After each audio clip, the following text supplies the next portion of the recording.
Assalamualaikum warahmatullahi wabarakatuh. Salam sejahtera bagi kita semua. Yang pertama, saya ucapkan terima kasih kepada pemimpin sidang, yang terhormat Bapak dan Ibu dosen penelaah, yang terhormat Bapak Haryadi Triwahyu Putra SEMM selaku dosen pembimbing, serta yang terhormat Bapak dan Ibu dosen Program Studi Manajemen Fakultas Ekonomi dan Bisnis yang telah meluangkan waktunya untuk menelaah tugas akhir ini. Izin memperkenalkan diri, saya Fitrianul Syahrani, NIM 511191235, serta rekan saya Reza Frantika NIM 511191240 dan Intan Nurul Awaliyah dengan NIM 511191246. Di sini kami akan mempresentasikan hasil tugas akhir kami dengan KBK Manajemen Pemasaran yang berjudul Pengaruh Brand Ambassador dan Celebrity Endorser terhadap Purchase Intention dengan brand image sebagai variabel intervening. Studi pada konsumen Mustika Ratu di Jawa Barat. Adapun materi yang akan dibahas pada presentasi kali ini, yang pertama yaitu objek penelitian, yang kedua masalah penelitian, yang ketiga maksud dan tujuan penelitian, kerangka konseptual dan hipotesis, yang keempat uji validitas dan reliabilitas, yang kelima uji asumsi klasik, yang keenam hasil uji hipotesis, dan yang ketujuh simpulan dan saran.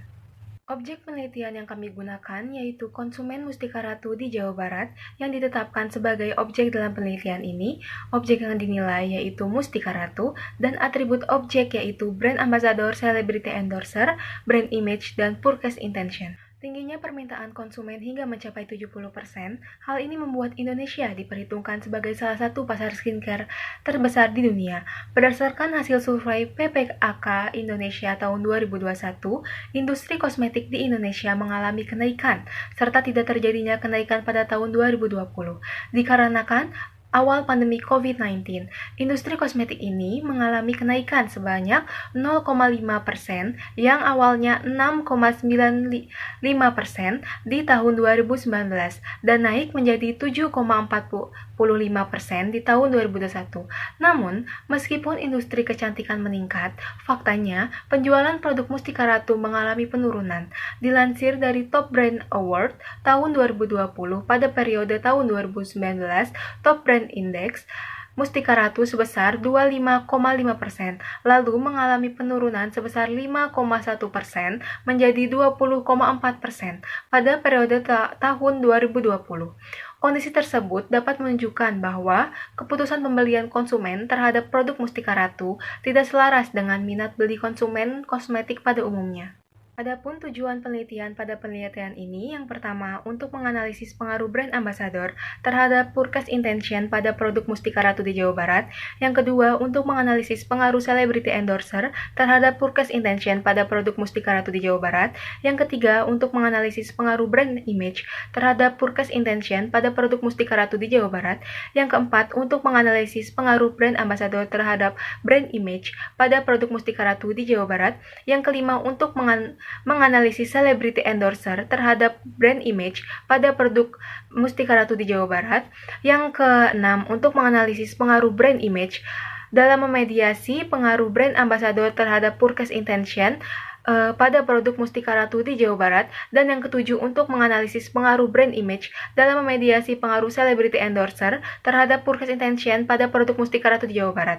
Maksud dari penelitian ini yaitu untuk menganalisis pengaruh brand ambassador dan celebrity endorser terhadap purchase intention produk Mustika Ratu di Jawa Barat melalui brand image sebagai variabel intervening. Berikut adalah kerangka konseptual pada penelitian kami. Bisa dilihat hipotesis pertama yaitu brand ambassador berpengaruh positif terhadap purchase intention. Hipotesis kedua, celebrity endorser berpengaruh positif terhadap purchase intention. Hipotesis ketiga, brand image berpengaruh positif terhadap purchase intention. Hipotesis yang keempat, brand ambassador berpengaruh positif terhadap brand image. Hipotesis yang kelima, celebrity endorser berpengaruh positif terhadap brand image. Hipotesis yang keenam, brand image memediasi pengaruh brand ambassador terhadap purchase intention. Dan hipotesis ketujuh, brand image memediasi pengaruh celebrity endorser terhadap purchase intention. Assalamualaikum warahmatullahi wabarakatuh. Sebelumnya izin memperkenalkan diri, nama saya Reza Frandika dengan NIM belakang 240. Di sini saya akan membahas mengenai hasil uji validitas dan reliabilitas. Nah, untuk variabel yang pertama ini ada variabel brand ambassador. Bisa dilihat untuk hasil uji validitas untuk setiap item dari variabel brand ambassador ini bisa dikatakan valid karena R hitung dari nilai R hitung dari setiap item itu lebih besar dari R tabel, yaitu sebesar 0,3601. Jadi bisa dikatakan untuk uji validitas brand ambassador ini bisa dikatakan valid. Lalu untuk hasil uji reliabilitas itu diambil dari nilai Cronbach alpha, yaitu sebesar 0,810. Nah, untuk hasil uji reliable ini juga bisa dikatakan reliable karena hasil Cronbach alpha-nya lebih besar dari 0,6.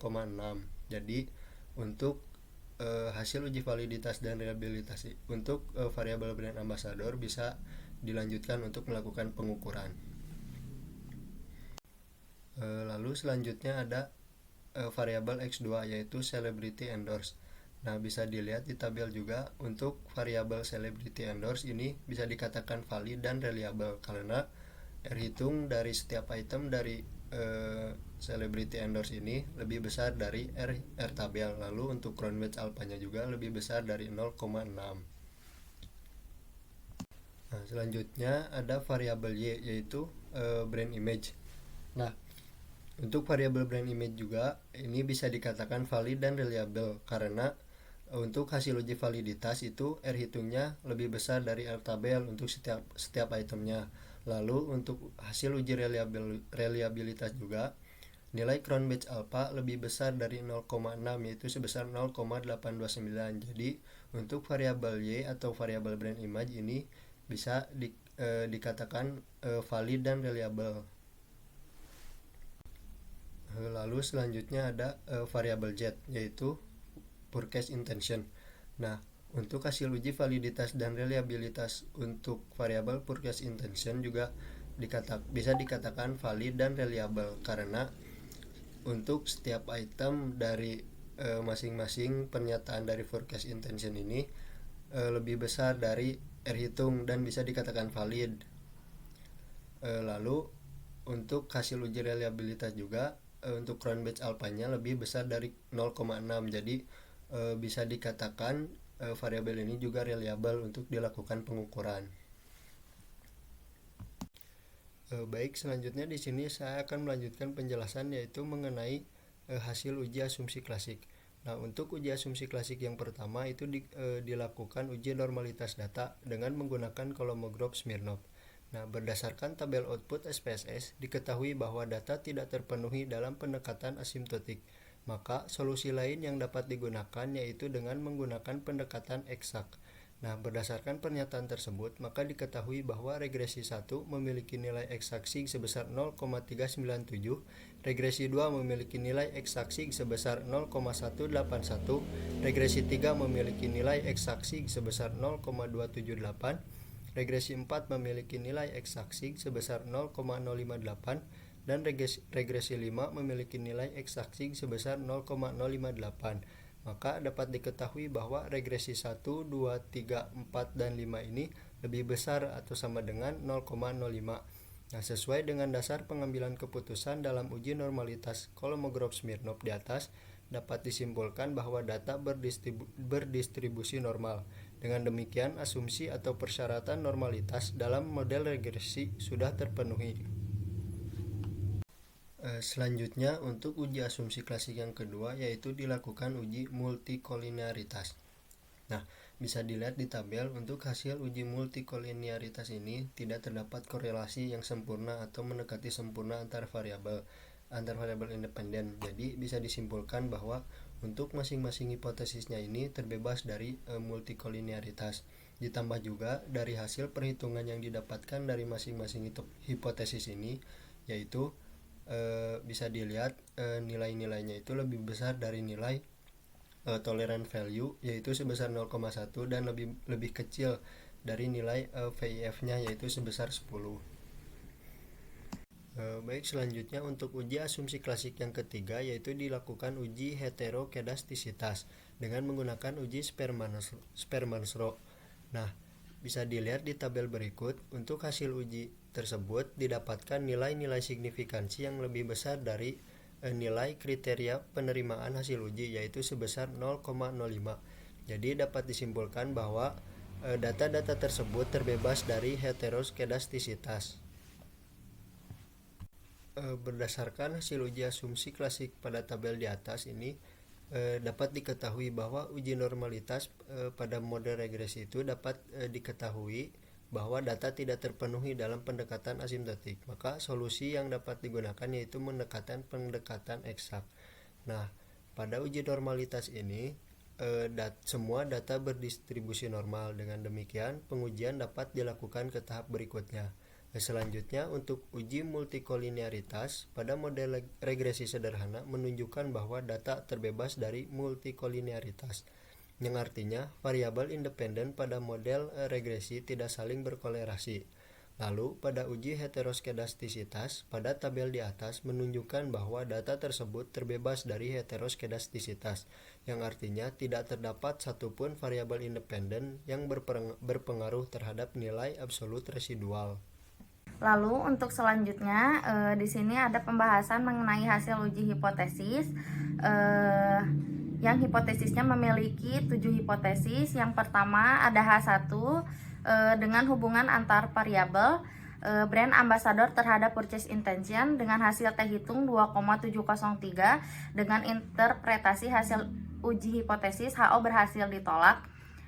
Lalu hipotesis alternatif HA didukung data empiris. Lalu yang kedua ada H2 yaitu celebrity endorse terhadap purchase intention dengan hasil T hitung 1,746 dengan interpretasi hasil uji hipotesis HO tidak berhasil ditolak atau hipotesis alternatif HA tidak dapat didukung data empiris.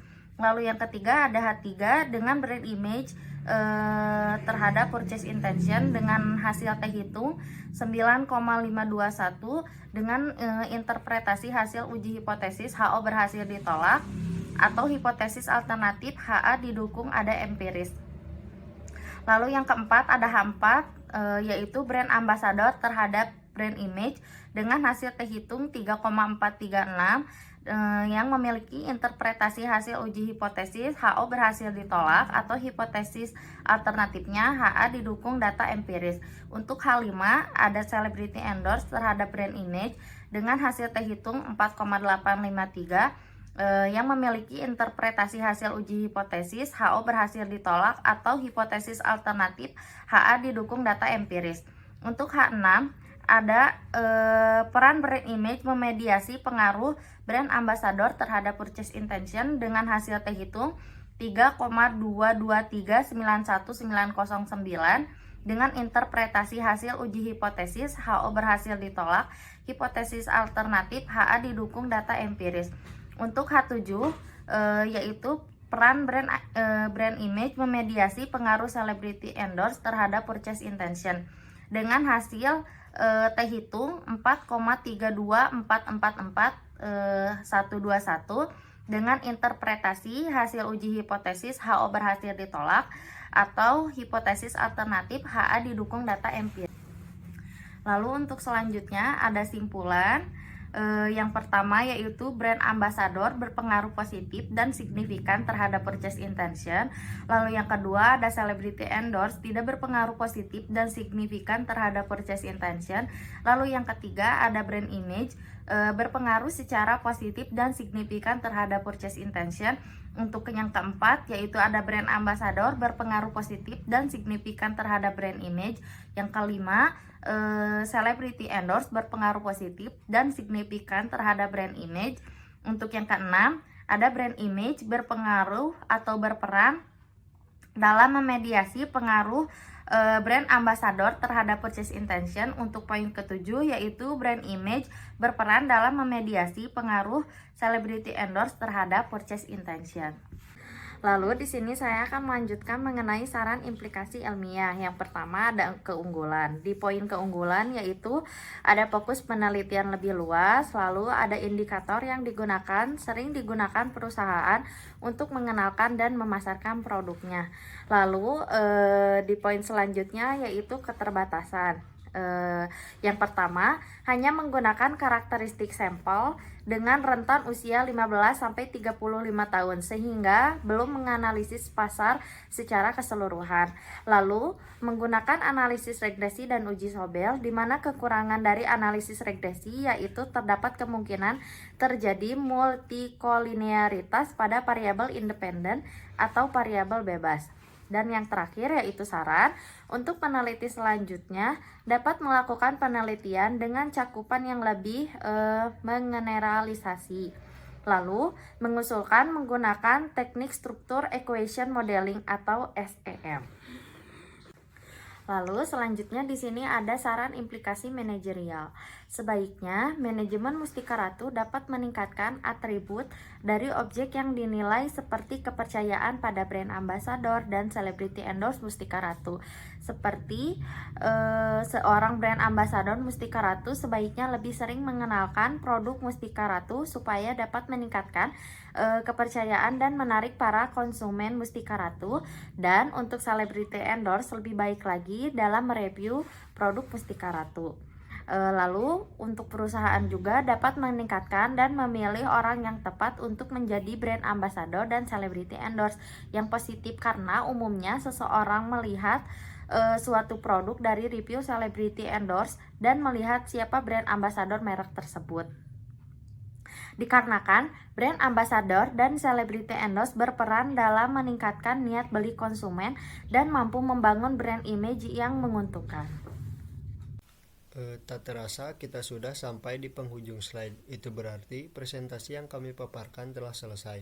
Sebelumnya saya ingin mengucapkan terima kasih atas perhatiannya. Mohon maaf bila masih terdapat kesalahan-kesalahan dari apa yang kita jelaskan. Saya harap presentasi yang kami sampaikan dapat bermanfaat untuk kita semua. Akhir kata saya ucapkan wassalamualaikum warahmatullahi wabarakatuh.